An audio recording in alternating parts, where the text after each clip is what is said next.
And a very exciting moment here. We've got on the day that he goes into the Eagles Hall of Fame, Hall of Famer, Malcolm Jenkins. Thanks for joining us, I Malcolm. appreciate you having me. Congratulations.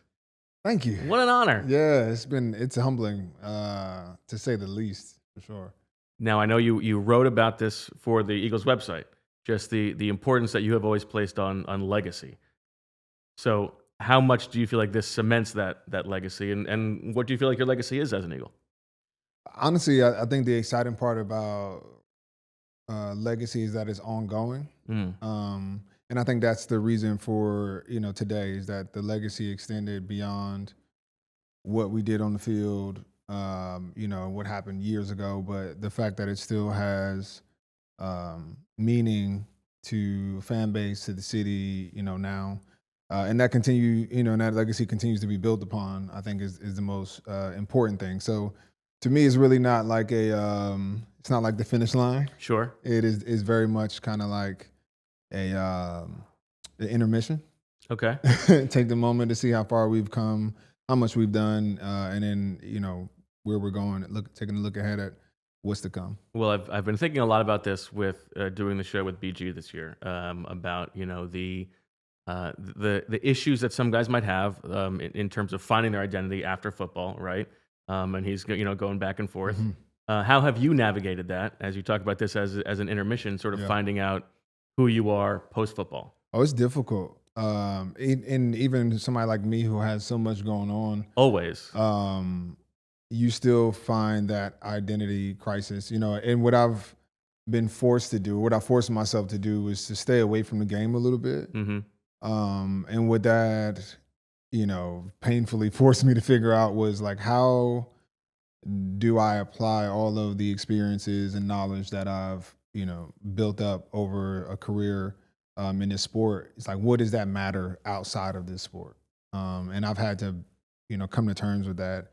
And at first there doesn't seem to me much correlation. But after a couple years of exploration, really diving deep, you see that it's connected to everything. Mm-hmm. And that all that I was able to, accomplish as an athlete was because of these core principles of myself. And it'll be the same things that make me a great father, a great member of the community, et cetera. Those things don't just stop on the football field. Sure. Yeah. And so it takes time, and it's scary for us to imagine being a rookie at another place and to do some of that soul searching, especially when it's so comfortable to be Right. praised and to be looked at in that uniform. But the reality is it dies for all of us. And I think, some of us take a little longer to come to terms with that than others.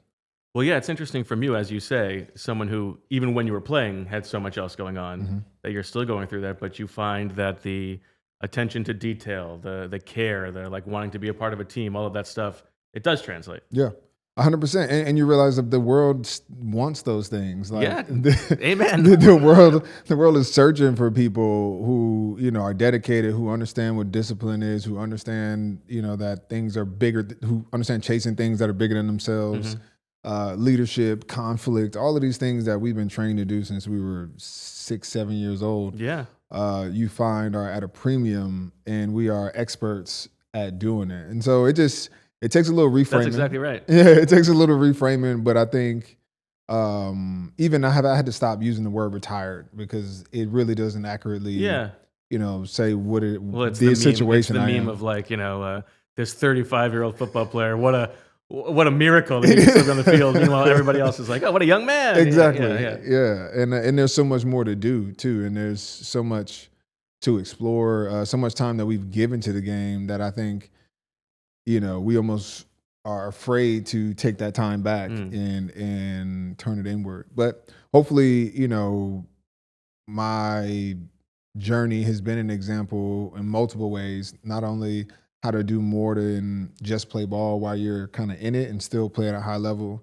but how to transition out of it and continue to have a sense of identity, continue to build upon the things that you built while you weren't playing, and just, an example of a curious life. So in wanting to give yourself space from football, Was the photography like the first like taste that you would give yourself to go back? No, honestly, it was really the writing Okay. was first. So even like jumping into post my career with the launch of my memoir, so I wrote a book. Tell the people so they can. Yeah, they it's can go get called What Winners Won't Tell You. It's my memoir. It goes through kind of like my upbringing all the way through my retirement and just really what I realized was most important to my story, the ups and downs, et cetera. It's really, really vulnerable story. So definitely check it out. But I think that really started my journey. And I left that end of that book ended like open-ended. There was no Yeah. hard close. It was kind of like, I know I'm done with football and let's see what I do next. Yeah. And so in the storytelling, I dove into my love for art and just kind of spent a lot of time with different people. And that perspective has really helped me dive into some of these other things that I enjoy, like photography, which I thought was like the perfect example of how to show up in the same space with a different perspective. Yeah. So just that practice alone is giving me the, that those waking up the muscle memory of being a rookie, having to be prepared, having to think ahead and learn some things, be curious, all of which I think are very natural once we put ourselves back in that mindset. But yeah, you got to start doing something. You can't, otherwise I'll be in the house watching film all day. Right. Right. Well, it's funny. I love those clips of you from NFL films when you're, photographing the game and you're calling out what play is coming next. Like, obviously it helps you because you know where the ball is coming. But are you able to turn that off ever? Or like if you have a football game on, it's like you all of a sudden are into a beautiful mind. Like I can't watch football just for the sake of the game. I'm always like, oh, this is a 4x1 situation. They're gonna throw this backside X slant or okay, zone reads coming. But all that stuff is fun. I don't know what I'm gonna do with it yet. Right. But I'm like, it's like that Tom Brady commercial when it's like, yeah. Once you have all the knowledge of Tom Brady, it's like it could be a curse. So as you watch this Eagles defense, do you find like, oh man, I would love to play for Vic Fangio? What sort of jumps out to you as you watch this group? No, you know what? They play really well. I love this defense. But I was really happy in Schwartz's defense. Yeah. To be honest, I love this simplicity. I love that it let the front four get after it, and it let me play 1,000 different positions. So it took care of my ADHD. Well, it's interesting because we from the outside, we talk about how Vic's defense is more built back to front, right? A little bit, but you prefer it the other way because then it gives you more freedom you have to play multiple roles. Yeah, well, when you start, back to front, if you have an injury on the back end, which they've had, suddenly it's felt so much more than if you start front to back. If you can continue to get pressure with the front four, you're rotating guys anyway, and you can actually generate pressure with that. No matter who you have on the back end, you can get away with it. And which we dealt with many times while I was there. We had a decimated secondary where like I'm the only healthy guy, but because we got a front four that can get after it, we can simplify the coverage. So, but that's just my philosophy personally. But I think when you do go back end to the front, it's usually a little bit more cerebral of a defense that allows you to do a little bit more to trick quarterbacks, puts guys in the right position, which I've been in that type of defense. Not the same style, but with Rob Ryan, it's very much a back end to front type of mindset, and we did all kind of stuff in the secondary, and I enjoyed that too. So 1,000 ways to skin a cat, but they're doing well. When you watch this defense, do you, in the same way of like you can't turn it off, do you recognize someone on the defense who's like, oh, they've got the same sickness, like they see it, they have an incredible football IQ as well? No, I think like off the top of that jump off the tape is Cooper DeJean and well, I want to ask you about Zach Bond because Zach Bond, what a weird thing for you because like. It's not weird. He wasn't a linebacker in the 2 years when you guys played together at New Orleans. Yeah, but when you're a young guy, you play. You play all of them. So he was behind. He just happened to be behind two really good linebackers in New Orleans. And I can tell he soaked up a lot of information on just how to study, how to prepare, how to read plays, where to put your eyes before the snap, and then how to, when you see it, trust it and go get it. So not surprised at how he's playing, but surprised at how quickly he took that. He took it and ran with it. Because you think that the middle of the field, right? The linebackers and the safeties, the reps matter so much.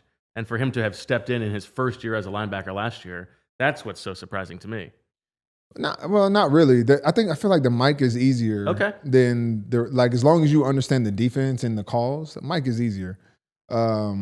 To which he did, and he was always somebody who was in charge of kind of making calls and doing things. So I don't think that part of the game is heavy. So now all you got to do is stand in the middle, play inside out, run and hit if you're free. It's like, hey, your coverage skills are less. You're not challenged as much as the mic in coverage, even though he can cover tight ends, etc. So I think he's built for it, where physically the demands come down for his ability, and he's allowed to take over mentally. And then Coop is I think he's just a smart player. Yeah. He's just really smart, puts himself in the right position most of the time, tackles well, understands what's coming from a leverage standpoint. You do that most of the time, you're going to win. I'm going to ask you about this in a second, this awesome piece of artwork behind you and SpectorSportsArt.com, the card you have coming out. The other thing I want to ask you about, though, is, we heard reports when you left, right, was a lot about, okay, this team needs to become Carson's team. The quarterback needs to take over as a leader. And so I'm curious now, as we hear this stuff about Jalen in the locker room, what your perspective is on a quarterback and the role of the leadership in the locker room and all of those dynamics. I think there are different makeups of locker rooms. I think what made our locker room so strong in 2017 was that the quarterback was not the leader at all. Right. Like at all. Right. So I'm not the person who stands. So it's not a necessity, obviously. It's not a necessity. I think, but there's a leadership can come from anywhere. Sure. And so for us, our leadership on that team came from veterans like myself, the Chris Lawns, the guys who had been to championships, were the voices that could settle the locker room. I actually haven't been on any good teams in which the quarterback's voice was like the one that carried everything. Even when Drew Brees, is the leader, you had a Jonathan Vilma, you had Scott Fajitas, you had all of these other really strong voices that would have probably said something before it even got to Drew. If the quarterback is taking over, it's like we are in trouble. And I think that's one thing that I'm always looking for in a team is, long before it gets to the point where the quarterback or the coach has to, address something and take the bull by the horns. It's like, where are the other voices and leaders? Probably a bigger indication of the depth of leadership on the team. Okay. Do you feel like because the quarterback has so many other things to be concerned about, or just, there's more to a football team than just a quarterback? I think there's more to a football team than just a quarterback. To be honest. And it's the willingness. It also shows the willingness for like how much ownership does everybody have? Sure. Like everybody expects the quarterback to say something. He touches the ball every play. He's the guy that has to do the podium and all these things. Yeah. So we expect the quarterback. He actually almost has no choice but to face it. But you look to see like who are the other guys that jump into the fire, on behalf of the team.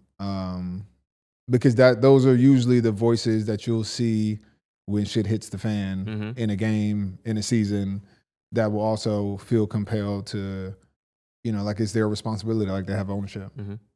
All right, tell me about this card. The Immortals collection here. We're speaking about legacy.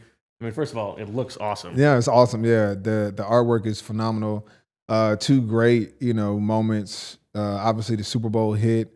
But yeah, it's a partnership with Immortals. I don't do many cards, so we're doing this. This is our first collaboration on a collection card. And the attention to detail to make sure you see that this is a legal hit. It's a legal hit. There's no head contact there. You're leading with the shoulder. Great stuff. Man, he's got the score in the helmets and small details. The city is on fire. It's supposed to represent the passion of the city, the passion in which I played. And so, yeah, it's a phenomenal card. It's a small collection. So, for those collectors out there, definitely want to get your hands on it. SpectorSportsArt.com. Yep. That's where people can go.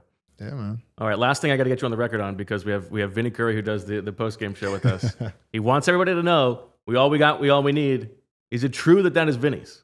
No, that was mine. I'm joking. I'm completely joking.